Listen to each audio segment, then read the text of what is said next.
തുരപ്പം പണി നടത്തുന്ന ആരും ഈ കസാലയിൽ ഇരുത്തില്ല. അതൊക്കെ ബാക്കിയുള്ള മേൽക്കോടതിയിൽ പറഞ്ഞോളാം.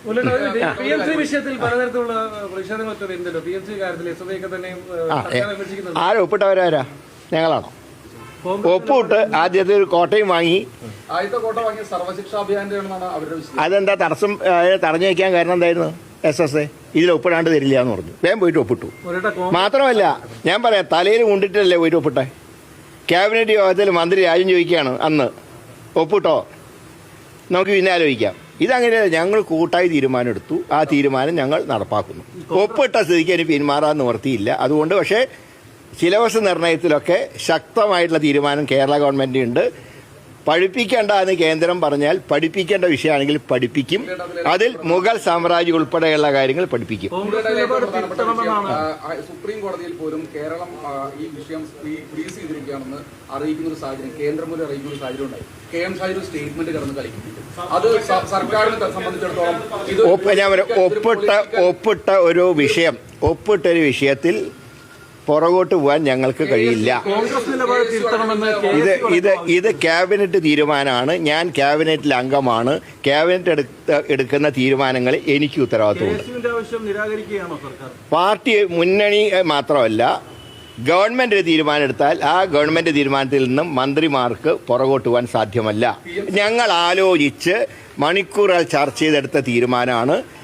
ഒപ്പിട്ട സ്ഥിതിക്ക് ഇനി മുന്നോട്ട് പോകാതെ നിവർത്തിയില്ല. പക്ഷേ എല്ലാ കാര്യങ്ങളിലും സുതാര്യമായിട്ടുള്ള സമീപനം ഞങ്ങൾക്കുണ്ട്.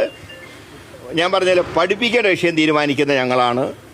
ഏത് വിദ്യാലയം തിരഞ്ഞെടുക്കണം തീരുമാനിക്കുന്ന ഞങ്ങളാണ്. അങ്ങനെയുള്ള കാര്യങ്ങളുമായിട്ട് ഞങ്ങൾ മുന്നോട്ട്.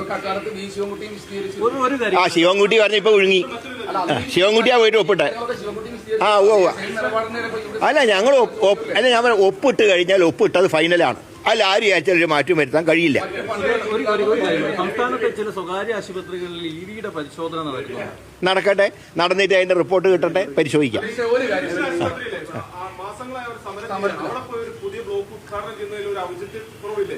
സമരം നടത്തുന്ന അവിടെ ആൾക്കാർ സമരം നടത്തുന്നവരുടെ കാര്യങ്ങൾ സർക്കാർ അനുഭാവപൂർവ്വം പരിഗണിക്കുന്നുണ്ട്.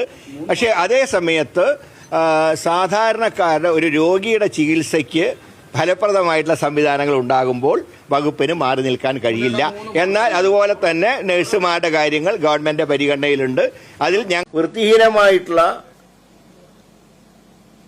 തട്ടുകടകൾ പൂട്ടിയേ തീരൂ.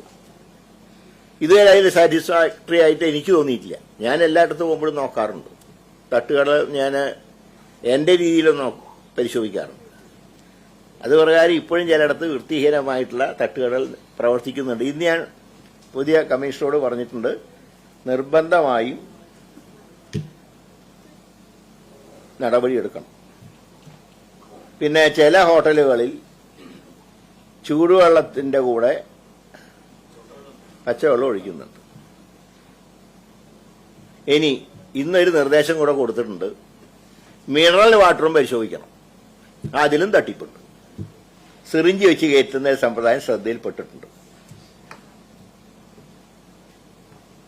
കണ്ടാൽ മിനറൽ വാട്ടർ കുടിക്കുമ്പോൾ എനിക്കും സംതൃപ്തി, നിങ്ങൾക്കും സംതൃപ്തി. പക്ഷേ സാധാരണ വെറും പച്ചവെള്ളം കുടിക്കുമ്പോൾ ഉണ്ടാകുന്ന എല്ലാ കുഴപ്പങ്ങളും നമുക്കുണ്ടാവും.